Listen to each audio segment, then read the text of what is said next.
This week, a country star moonshiner. We're tasting the good stuff with Tommy Townsend. Then we're celebrating Elvis's birthday this month with an interview with his friend Wink Martindale. Plus, we're giving you a glimpse on Dolly's tour bus and how you could see it for yourself.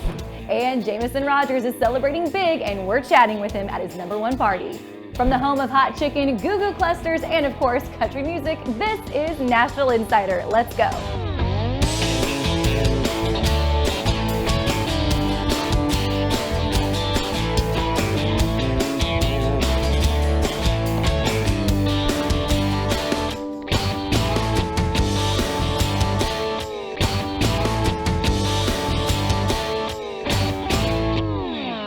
It's you, it's me, and it's another great episode of Nashville Insider. Thank you so much for joining us again. I'm Casey Mason. Well, today's show has some great country artists from right here in Nashville, but we're going beyond that. Later in the show, we're celebrating Elvis's birthday in Palm Desert, California. But right now, we're heading over to the Peach State where we find Adam Wardsell hanging out with Tommy Townsend, country artist and moonshiner. Tommy Townsend, thank you for inviting us to Blairsville, Georgia. Nice to see you, my friend. Good to see you again, Adam. Yeah. This is, by the way, we're here at Tommy's incredible moonshine distillery, Granddaddy Mims. Where'd that name come from? Well, Granddaddy Mims, Mimi was what was. This is my grandfather's like over 100-year-old recipes that we distill here.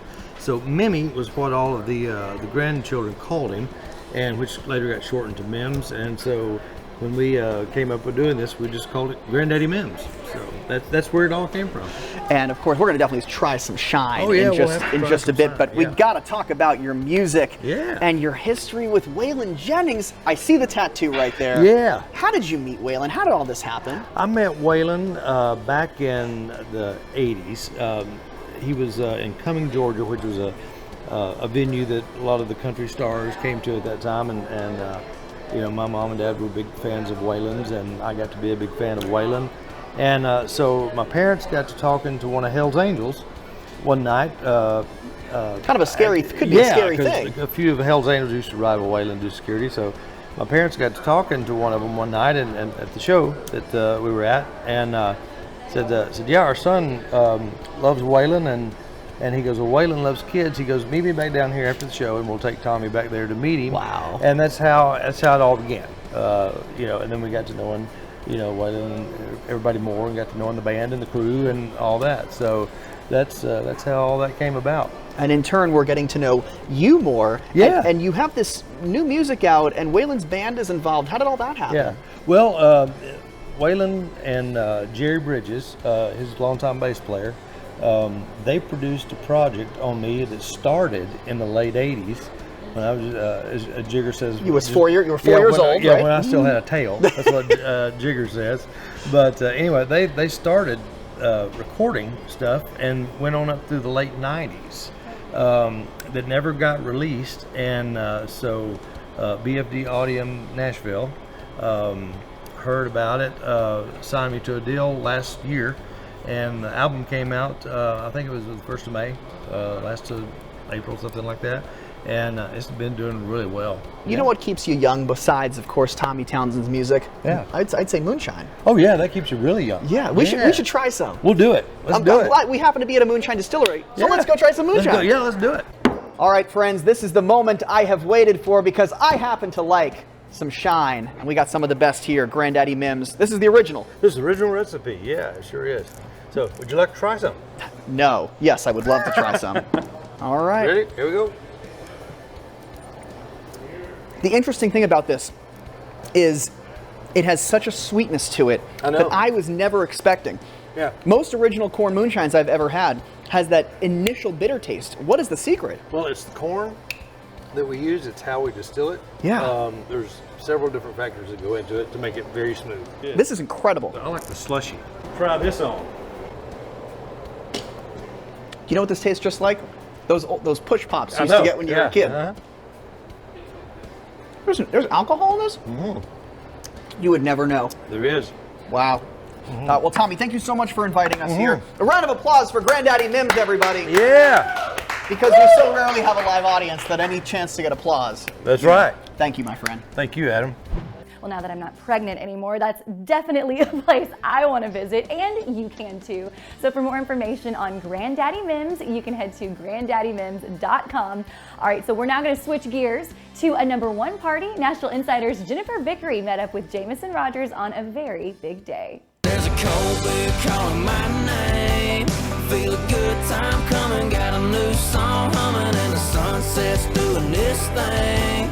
Feeling lucky as a 7, yeah, sometimes heaven is a... We are celebrating a big fat #1 with Jameson Rogers. Congratulations on your amazing song. I'll tell you what, I feel like that was the ear candy song, you know, that one that gets stuck in your head that you just cannot stop singing, which is a really good thing. Yeah, well, thank you. It's gonna be fun celebrating today. It took us about a year of after it's gone #1 to celebrate it, so it's a long time coming. Tell me about sitting in the room that day, what you remember about writing that song. Yeah, I remember it kind of took us a long, I know it's a simple song, right? It's a song about beer, but for whatever reason, sometimes those songs are the hardest song to write. You know what I mean? Just the ones that are just kind of lighthearted and needs to just be easy, you know what I mean? But not cheesy, you know what I mean? Easy but not cheesy. Yeah. I love it. I love it. That's my new slogan. Easy but not cheesy. But I remember Hunter, I mean, none of us could find an idea and land on an idea that day.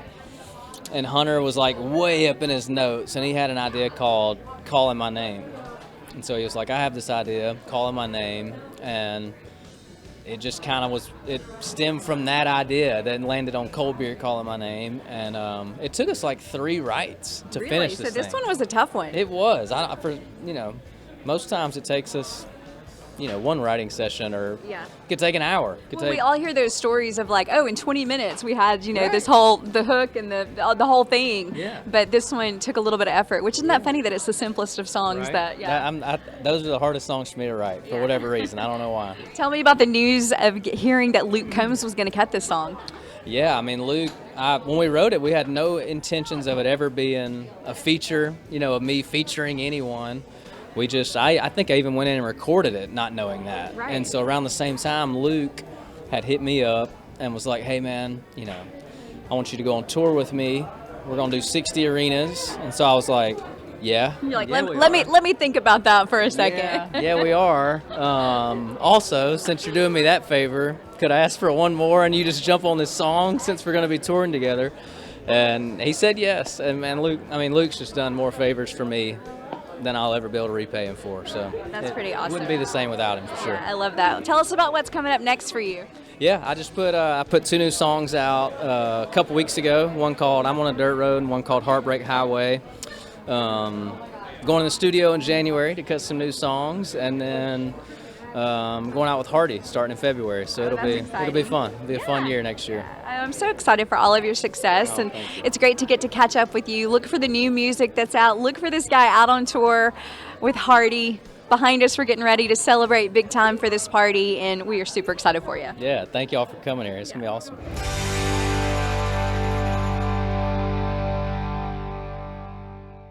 Coming up later in the show, an unforgettable performance from the Southern man himself, Tommy Townsend.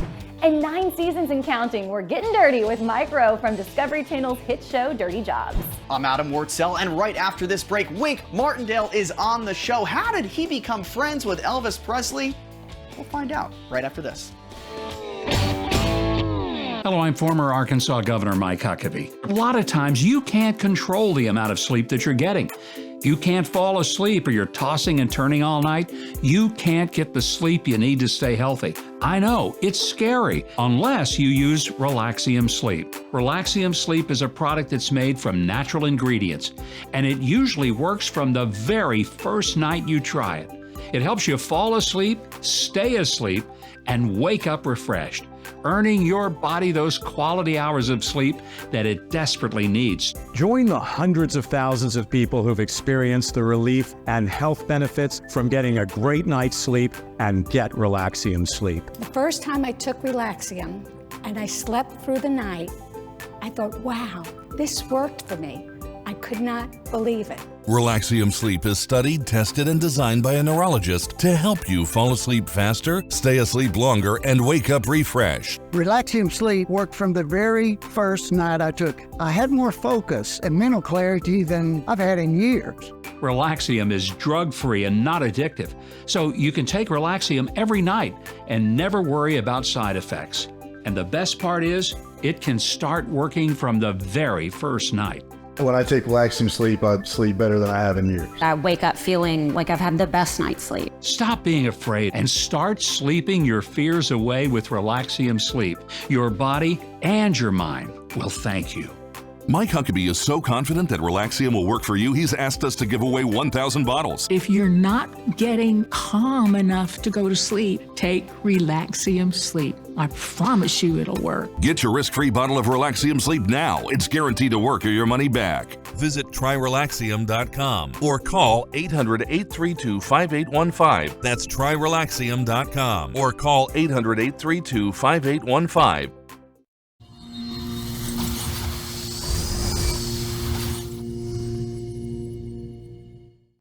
We're back on Nashville Insider. I'm Casey Mason, and up next, it's another installment of our Insider Spotlight series. This time, Adam Wartzel went to Palm Desert, California to meet Wink Martindale. That's right. Wink Martindale has joined us from his very own couch. Wink, great to see you. Thank you, Adam. It's good been to see you. Thank you. We hung out in Nashville a few years ago when you were there. I don't remember that. Yeah, well, I was there. I was there. Just kidding. Maybe it was the steak talking. Great to see you. Thank you. This friendship with Elvis, you obviously, I love game shows and I love that incredible part of your career. But before you were doing all that, you were on the radio. That's right. Take us to that very beginning. Yeah, well, in 1954, I was working at WHBQ Radio, #1 station in Memphis. I was doing the morning show. But this particular night in July '54, I happened to be there that night, showing some friends from my hometown, Jackson, Tennessee, around the station. When I hear this commotion, and I said, excuse me, and I went in to see Dewey Phillips, the DJ, wild DJ, first one to ever play an Elvis record. And I said, Dewey, what's going on? Why is the switchboard lit up? And it turns out he had just played 7 times in a row That's All Right Mama by this new singer, a truck driver for Crown Electric. His name was Elvis Aaron Presley. And I was the one designated to call his mom and dad to find out where he was, because naturally, who is this guy with this strange name, Elvis? Let's bring him down to the radio station and see what he looks like and what he has to say. So Mrs. Presley answered, and of course they were excited about the record being played and getting such a strong response. She said, well, Wink, he was so nervous about his record being played, he went to see a double feature Western. He's at the Suzors #2. So they got in their truck and they went down and walked up and down the dark aisles, found him, and whispered to him about the excitement generated by That's All Right Mama, his first record. And of course they brought him down to the station. I met him that night and he became my friend and was my friend until the day he left us. Take us into some of the moments that you had with him throughout his career. Any backstage moments that ring a bell, whether it was in Tennessee or maybe here in California? What first comes to my mind, my wife of 47 years, Sandy, whom he dated for 6 years, she wanted to do something special for my birthday in 1976. And she said, I want to take you to see Elvis in Las Vegas. And I said, well, that'd be fun. So we went to Vegas and we went to his show. And of course, he knew both of us very, very well. And between shows, he wanted us to come back and chat. So we went back to his dressing room. It was packed with people, but it was quiet as a mouse because everybody wanted to hear what we were talking about. And it just so happens that he had seen us that day on a show called Tattletales on CBS. Wow. And not only were we good on the show, we won for that day, you know, among the 3 celebrity couples. And he couldn't get over how much we knew, the minutia we knew about each other. And I remember he said something to me I've never forgotten and still rings in my head to this day. He said, Wink, look at you. Look how well you've done. I'm so proud of you. And when we left there, I told Sandy, I said, can you imagine Elvis Presley looking at me eyeball to eyeball and saying how well I've done? There's something wrong with that somewhere. I have so much appreciation for you and your career, but I also have appreciation for the fact that you're a Tennessee boy. I've been in Tennessee now for 11 years. When you go back, when you go to Nashville, where do you like to hit up? Where do you like to go? Well, I tell you, I'd love to live in Nashville, but I can't get my wife to go back there because she hates the winter weather, you know. So we will continue to live in this dungeon called Palm Desert, California. You poor thing. You poor thing. Doggone. But when we go to Nashville, we just do what people do. They go to the best restaurants. Usually when I'm in Nashville these days, it's to be a guest on the Huckabee Show. And I've done that on several occasions, as has Sandy and I together. But that's what I think about when you mention Tennessee. Well, cheers to you and your incredible career and your friendship with Elvis. Wink Martindale, everybody. Now we're going to have a martini. Okay, first moonshine, now martinis. Mama's getting thirsty. So for more information on all things Wink, you can head to winkmartindale.org. Coming up, we're hanging out with Mike Rowe from Dirty Jobs, how he says he's retained so much success. I'm Adam Wartzel, and right after this break, we are inside Dolly Parton's actual tour bus. How you can sleep inside this very bus? The answer is right after the break. Have you ever felt leg pain, restlessness, cramps, tingling, swelling, numbness? If you've ever experienced the warning signs of bad circulation, then you need Legzercise Pro, the natural circulation booster that uses continuous automatic leg movement to soothe pain and promote healthy circulation the natural drug-free way. Soothe pain and calm restless legs. Reduce swelling in your legs, ankles, and feet, and stimulate healthy circulation. Stay active with Legzercise Pro. He had to have 17 teeth removed. He has an appetite that can never be satisfied, which is why he's trying to eat rocks. He ate beef and had an allergic reaction, and I was like, have I killed my dog? He had a bypass surgery because he ate a sock. Fetch provides coverage for all of this and so much more. Get paid back up to 90% on unexpected vet bills. Use any vet and cancel any time. Fetch, the most comprehensive pet insurance. Get your free quote today. Welcome back to Nashville Insider. Now, if you're a fan of Dolly Parton, and let's be real, if you're watching this show, you clearly are, then you're going to want to stay tuned for this next segment because Adam Wartzel gained access to somewhere very special. It is a moment that I have waited, I feel like, a really long time for. We are on Dolly's tour bus with Ellen Liston, PR manager for all things Dollywood. Great to see you, Ellen. It is awesome to have you here. So technically, the name of this is Sweet 1986, which is a nod to when Dollywood opened. So this was Dolly's tour bus for about 13 years. It is the ultimate just indulgent experience, I would say, because if you stay in Sweet 1986, you are treated like the superstar that you are, and like Dolly is. This is so cool. I mean, this is not, I can't even, it's hard to even call this a bus. It is literally sweet in more than one way, because look at this. This is a full-blown fridge, and you were saying a lot of things had to happen to make this accessible for resort guests. Yeah, absolutely. So, it's tied into the power for the resort.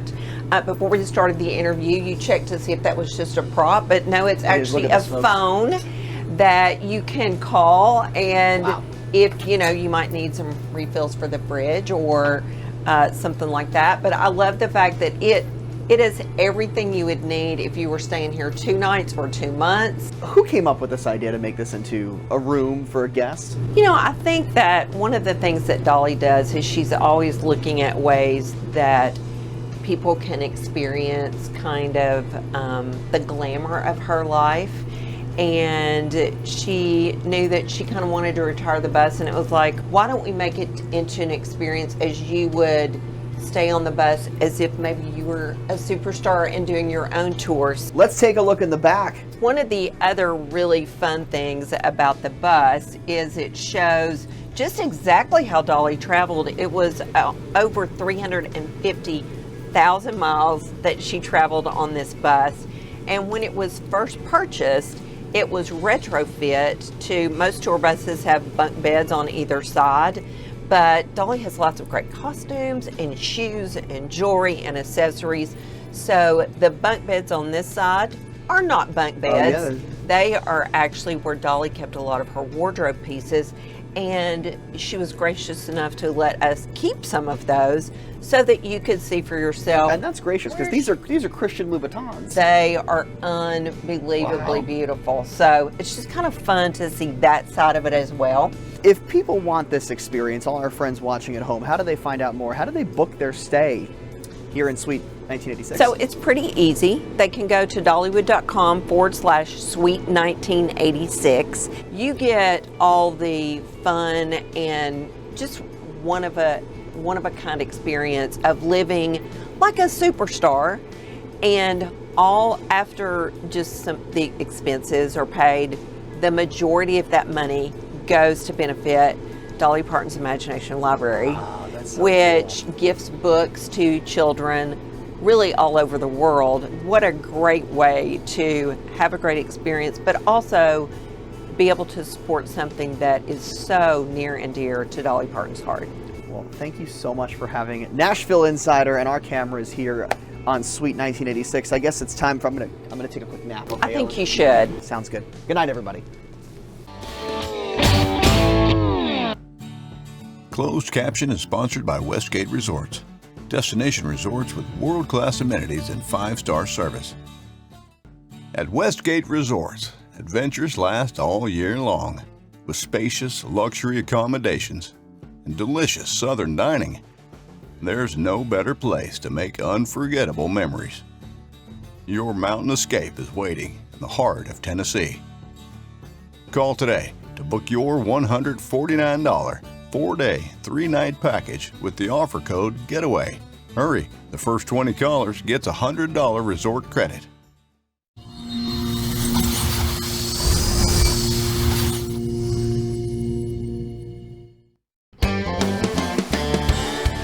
Hi, I'm Alex Apple, joined by a special guest today who has had the remarkable opportunity to attain success in his career and then retain it.